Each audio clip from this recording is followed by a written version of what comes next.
The devil knew God was going to bless you. Hell knew God was going to use you. Hell knew that God had a purpose for your life. He earmarked it with calamity. Over the 65 years of my life, I don't think I knew it when I started. I started preaching at 19. I started pastoring at 21. I don't think I knew it then, but I know it now. The best things in life takes time. When I was younger, I was impatient because I had the naivety of thinking that dreams would come quickly. But the best things in life take time. From simple things like food, preparation, to more complicated issues of parenting and marriage, the best things in life take time. People who don't have time to cook don't cook well because the best things in life take time. It is a sharp contrast between being rich and being wealthy. You can hit the lottery, receive an inheritance.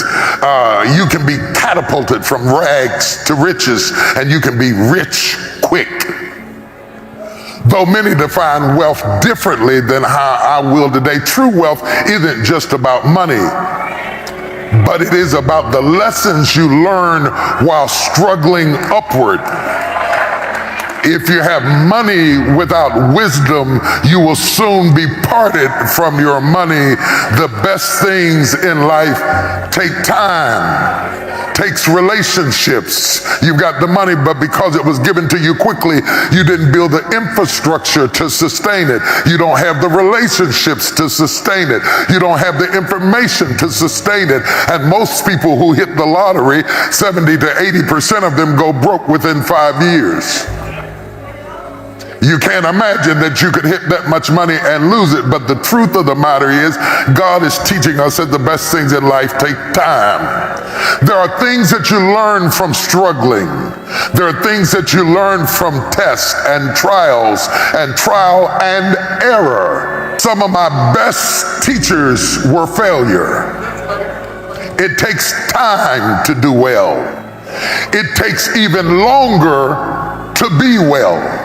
Everything, there is a season and a time to every purpose under heaven. You got purpose, but do you understand season and time? Now, we read over that quickly, but we really don't think about it, because if we thought about it, we would understand that some people are seasonal. Some relationships are seasonal. Some opportunities are seasonal. And yet when we see the seasons change, we think the blessing has ceased. But it is not that the blessing has ceased, it is that the season has changed. There's a great deal, I got a lot of trees in my yard. There's a great deal of difference between how my yard looks in the spring and how it looks in the fall. And by the time it gets to winter, quite frankly, the trees are ugly and barren and destitute. And if you came in the winter and saw it, you would have no idea of how beautiful it would be if it takes time. There is a time to be born, and there is a time to die. A time to plant and a time to pluck up that which is planted. Do you know the difference in your life? The difference between knowing when to plant and when to pluck. Have you ever asked God, maybe you've asked him when to plant, but have you ever asked him when to pluck up? Or are you intent on keeping that which is planted to the destruction of plucking up that which you have become accustomed to? You can't have a new season until you are willing to say goodbye to the season you had. I call it the art of letting go, the spirit of release, not wrestling, releasing. Some of you are wrestling to hold on to something that God is trying to take away from you, and you need to release it and simply let it go. That was that season. When I was a child, I thought as a child, I spake as a child, I understood as a child, but when I became a man, I had to let go of childish things, childish thinking. If you are still talking talking the way you were talking 10 years ago, I've got bad news for you. You have a deformity, a spiritual dysfunction that keeps your thoughts in one dimension. That means you can't fall in love with your thoughts. Because if you are stubborn with your thoughts, you delay your next season. I have watched some of the greatest people in every industry you can imagine. I've had the privilege of having relationships with people who were at the top of their game in just about every industry you can imagine. Those that leave the greatest impact understand timing. Timing is everything. Many people don't realize that part of the art of baking is timing. There are a lot of people that cook but don't bake because part of the art of baking is timing.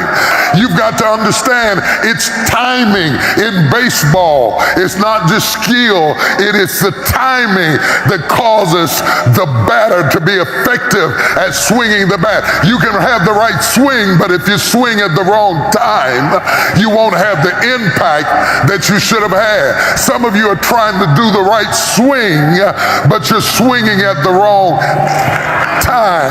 You're in such a hurry that you're swinging before the ball can strike the target because you are more moved by the crowd than you are by the ball. You can't be fruitful out of season. You can be right about what you said, but wrong about when you said it and do more damage than you did good. It's not about right and wrong, it's about timing. Right information delivered at the wrong time can tear a marriage up, can cause a child to feel defeated, can stop a loan from going through, can stop the house from being built, can stop you from having the peace you ought to have. You're worried about being right. You need to be worried about timing. You have to do things at the right time or you're not going to have the effect that you would have had because you don't understand timing, because timing is absolutely everything.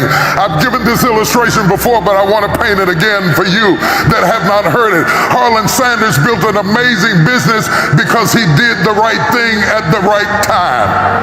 KFC came at a time in the American history that women had just started to go to work. It came at a time in history that families were still sitting around the table. It solved the problem. How can we simulate a family dinner without the woman being home to cook? Doing the right thing at the right time. It wasn't just about the chicken is good. It was that the need was great. It solved the problem and it came at the right. Let me make this clear. If he opened up now, he'd go bankrupt.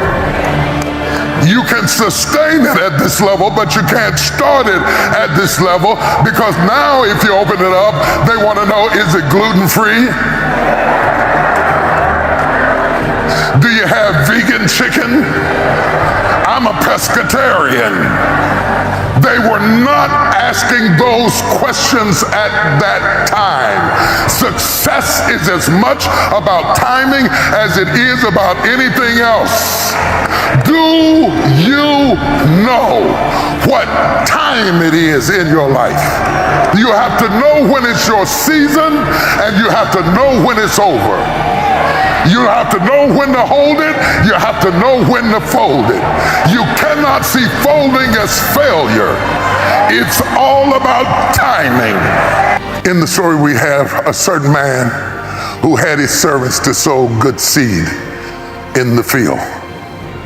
And while they slept, the enemy comes in while they are asleep and plants the weeds or the tare while they're sleeping.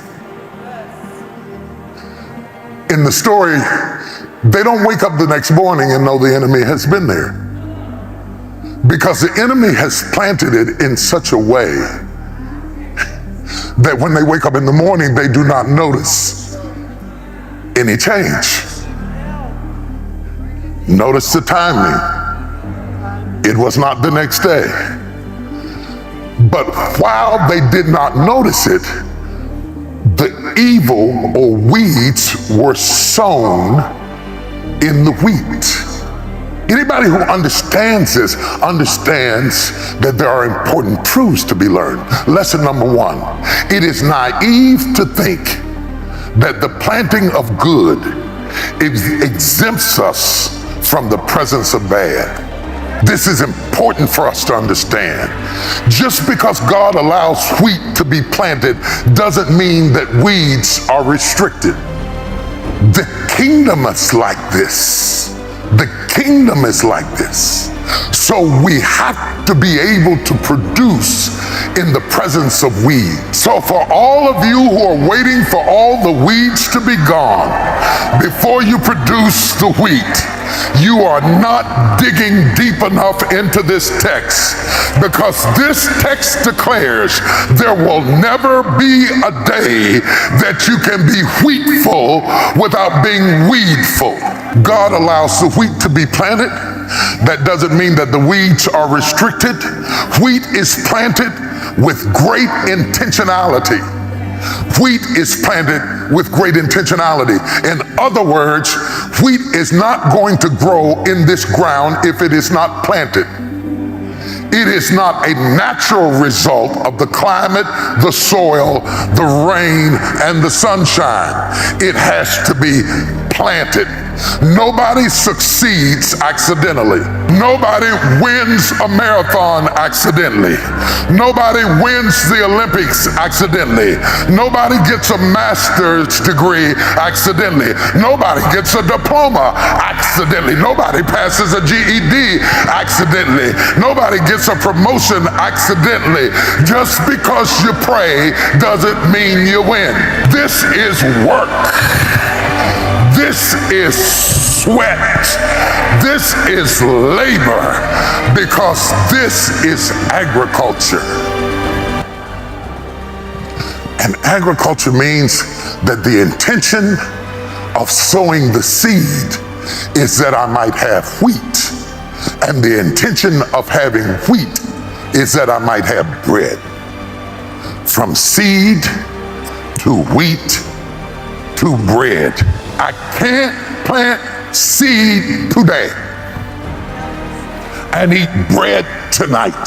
So if I am going to be seedful, I have to be patient for the seed to grow first down and then up. Some of you are standing over your life talking about, I don't see nothing. I don't see nothing. I keep sowing and I don't see nothing. The seed grows down before it grows up. You're not supposed to see it, but just because you don't see it doesn't mean that the roots are not growing in the soil. And if you wait a little while, it is going to go from seed to wheat, and from wheat to bread. And there is work in between every stage. The seed is work, the weed is work, the bread is work.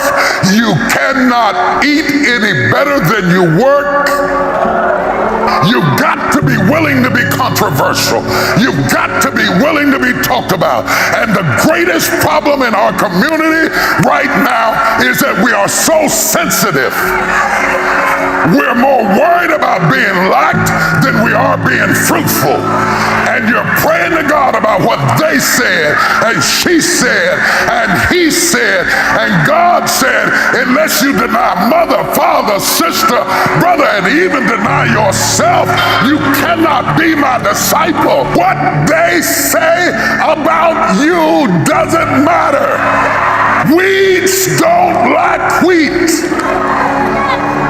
Get it to your head. Weeds don't like wheat.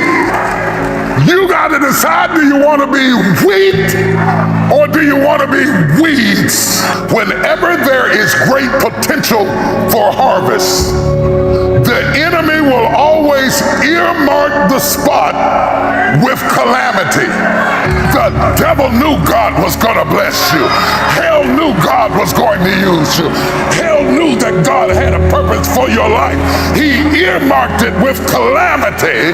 Whatever went wrong in your life, whatever calamities happened in your life, whatever calamities that happened in your past, whatever trauma you went through in your life, in your childhood, was the enemy's way of earmarking the spot. He knew it wasn't time yet, but he started working underground before you ever came up, so that he would have his system in place before you became fruitful.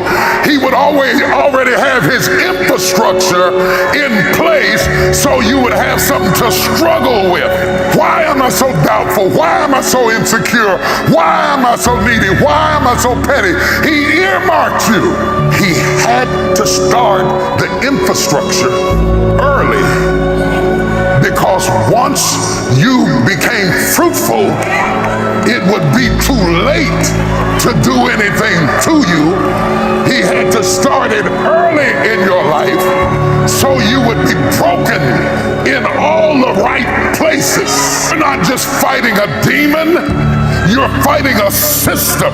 Corruption and destruction are two different things. Corruption and destruction are two different things. He could not destroy the wheat. So all he could do was corrupt the environment in which the wheat was coming. He couldn't stop you from coming up.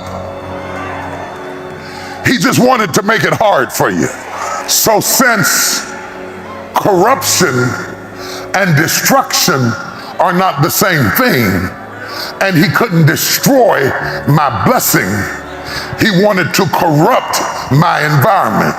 The trick is to wait it out. The master says, leave it alone, lest while trying to fix it, you make it worse. It's a setup. Weed cannot change wheat. So why did he plant it? To trick you into this impatience where you feel like you're running out of time and you got to do something now. Your faith is expressed through your silence. This is not your battle.